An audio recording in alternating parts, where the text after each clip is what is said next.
Episode के start में हमें दिखाया जाता है फ्रैंकी को, जो कि वो शॉपकीपर ही होता है, जिसे लॉयड ने एक लेडी की तरह बना रखा होता है। आन्या कहती है कि मुझे ऐसी माँ नहीं चाहिए। लॉयड कहता है कि तुम एक माँ के लिए फिट नहीं हो। तो वो कहता है कि मुझे लगा था कि तुम मुझे अच्छे से तैयार कर लोगे। तो लॉयड कहता है हमारा कि मैं तुम्हारी हाइट का कुछ नहीं कर सकता। लॉयड अपना अकेले में बैठ के कह रहा होता है कि भाई लोगों, अगर अभी तक आप चैनल पे हो, चैनल को सब्सक्राइब और वीडियो को लाइक करके जरूर जाए कि ऑपरेशन स्ट्रिक में मुझे डेस्मोंड पे नजर रखना है। आन्या ने एडेन एकेडमी का रिटर्न एग्जाम तो क्लियर कर लिया है, पर मैंने ये कभी नहीं सोचा था कि एकेडमी वाले दोनों पेरेंट्स को मीटिंग के लिए बुलाएंगे। अब मुझे एक वाइफ ढूंढनी ही पड़ेगी। फिर सीन कट होता है और बर्लिन सिटी हॉल को दिखाते हैं, जहाँ पे एक लेडी जिसका नाम कैमिला होता है अपने को वर्कर को बता रही होती है कि कल रात यहाँ पर कोई चोर आया था और उसने सारी लेडीज की इन्फॉर्मेशन चुराई। बड़ा ही अजीब चोर था। एक लेडी जिसका नाम एली होता है कि मुझे तो यहाँ का चीफ लगता है, वो मुझे घूरता रहता है। तो ग्लासेस वाली लेडीज कहती है, जिसका नाम शेरन होता है, वो तुमने स्कर्ट पहना था इसलिए। योर से पूछती है कि तुम्हें चोर के बारे में क्या कहना है। योर वहाँ पे कुछ कहती नहीं है। तो कैमिला कहती है कि तुम बहुत ही यूनिक हो। एली योर से कहती है कि तुम्हारे पास कभी कोई लड़का नहीं आता। कैमिला कहती है कि तुम ब्यूटीफुल हो, थोड़ा सा मेकअप की जरूरत है और तुम परी बन जाओगी, पापा वाली परी। तो योर कहती है कि मुझे ये सब नहीं चाहिए। कैमिला कहती है कि तुम 27 साल की हो गई हो,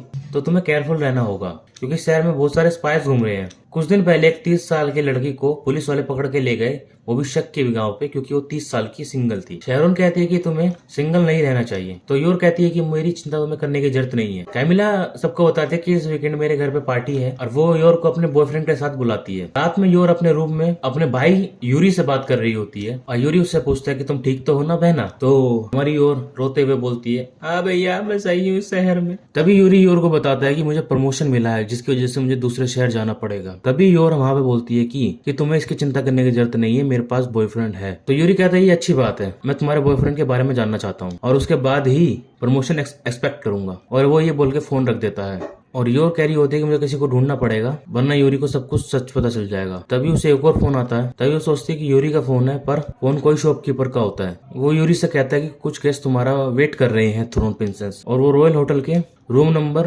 1307 में होंगे।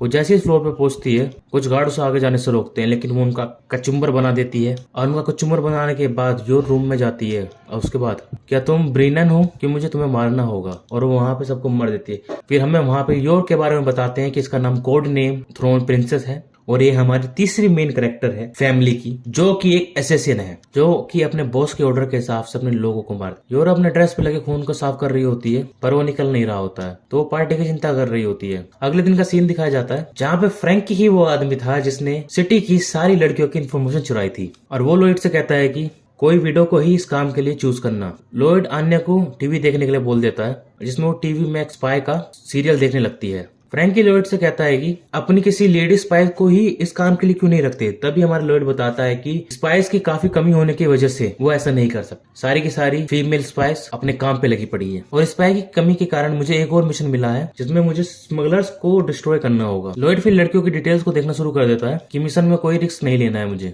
तो फ्रैंक के कहता है कि आन्या एक रिस्क है, क्योंकि वो किसी भी वेल बिहेव फैमिली से बिलोंग नहीं करती है। तभी लॉयड कहता है कि मुझे आन्या के लिए कुछ नए कपड़े लेने होंगे, और वो उसे ड्रेस शॉप में ले जाता है। एक लेडी अन्या का मेजर ले रही होती है। लॉयड वहाँ पे सभी लड़कियों पे गंदी नजरों से देखना शुरू कर देता है। तभी वहाँ पे अपनी योर AKA द असैसिन आ जाती है, तो वो अपना ड्रेस ठीक करने के लिए देती है। लॉयड योर की इंफॉर्मेशन अपने दिमाग में चेक करना शुरू कर देता है। इसके मम्मी पापा टपक चुके हैं, और इसका छोटा भाई भी। तभी हमारी योर लॉयड से पूछते है कि तुम मेरे को क्यों देख रहे हो। तो लॉयड अपना माफी मांगता है, और वो मन में सोचता है कि इसे कैसे पता कि मैं इसको ही घूर रहा था। तभी हमारा लॉयड योर से कहता है तुम काफी खूबसूरत हो। तो योर को कैमिला की बात याद आती है, तो लॉयड से पार्टी में उसके बारे में पूछ ही रही होती है। तभी हमारी अन्य टपक पड़ती है कबाब में हड्डी की तरह, और योर मन में कहती है कि मैं किसी के हस्बैंड से अपने बॉयफ्रेंड बनने के बारे में बोलने वाली थी। अगर इसकी वाइफ को ये बात पता चलती तो वो मुझे मार देती, लेकिन मैं भी उसे मार सकती हूँ, पर मैं ऐसा कर नहीं सकती, वरना सबको पता चल जाएगा कि मैं एक असैसिन हूँ। आने ये बात सुन लेती है, और वो एक स्पाई और एक असैसिन बहुत ही एक्साइटेड हो जाती है। लॉयड मन में कहता है कि मैं इसे मिशन के लिए यूज करने वाला था, लेकिन अब नहीं। योर मन में कहती है कि मैं इसे अपने बॉयफ्रेंड बना के पार्टी में ले जाना चाहती थी,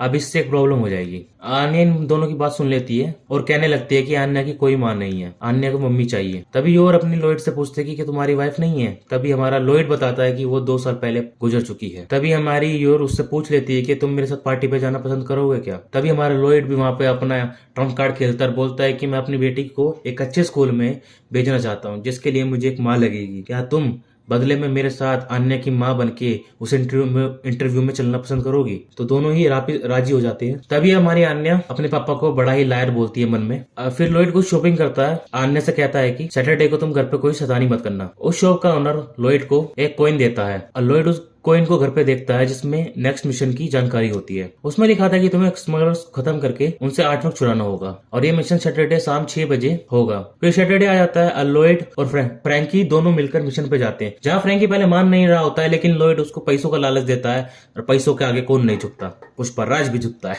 फिर योर को दिखाते हैं अपना, जो लॉयड का वेट कर रही होती है, लेकिन अपना लॉयड टाइम पे नहीं पहुंचता और लॉयड इधर स्मगलर्स को पीट कर फोन से आर्टवर्क चुरा लेता है। तभी वहाँ पे और स्मगलर्स आ जाते हैं, जिसकी वजह से उन दोनों को वहां से भागना पड़ता है। लॉयड उस आर्टवर्क में से अंगूठी निकाल लेता है। वो जिस कार में जा रहे होते हैं तभी उसका एक्सीडेंट हो जाता है। योर दुखी होती है, फिर भी पार्टी में जाती है। पार्टी में जितनी भी लेडीज होती है वो योर का मजाक उड़ा रहे होते हैं, क्योंकि वो अपने बॉयफ्रेंड के साथ नहीं आई थी। वो बोल रहे होते हैं कि ये स्पाई तो नहीं, और योर अपने मन में कहती है कि मैं इन सबको मारना चाहती हूँ, लेकिन फिर योर वहां से जाना शुरू कर देती है। लेकिन तभी वहां पे बाके बिहारी हमारे लॉयड साहब आ जाते हैं, जिसका सर मुंह से खून निकल रहा होता है और वो सबसे लेट आने के लिए माफी मांगता है। एक आदमी के पूछने पर वो बताता है कि मैं एक पेशेंट को चेक कर रहा था। कैमिला मन में कह रही होती है कि योर को इतना स्मार्ट और हैंडसम बंदा कैसे मिल पड़ा। तो फिर वो योर पे खाने खिलाने की कोशिश करती है।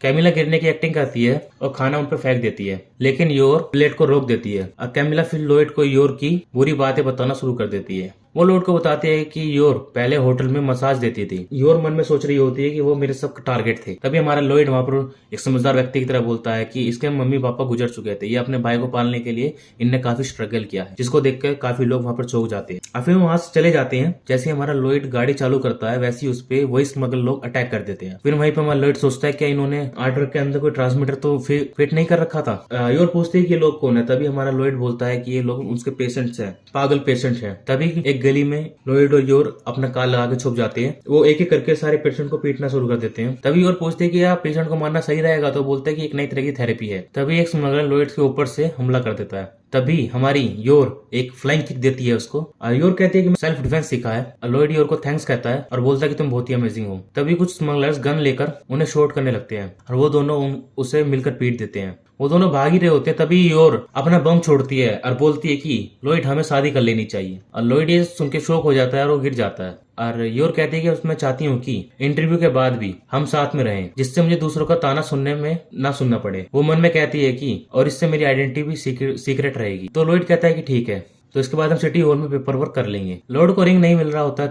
तभी कुछ लोग उन पे फायर करना शुरू कर देते हैं। वो दोनों एक कंटेनर के पीछे छुप जाते हैं। लॉयड एक ग्रेनेड लेता है और फेंक देता है। वो ग्रेनेड का पिन की रिंग बना के योरी के हाथ में पहना देता है। और भाई यहीं पे होता है हमारा एपिसोड खत्म। जिसको एपिसोड पसंद आया हो भाई वो एक लाइक और कमेंट में जरूर लिखेगी आपको एपिसोड क्यों पसंद आया।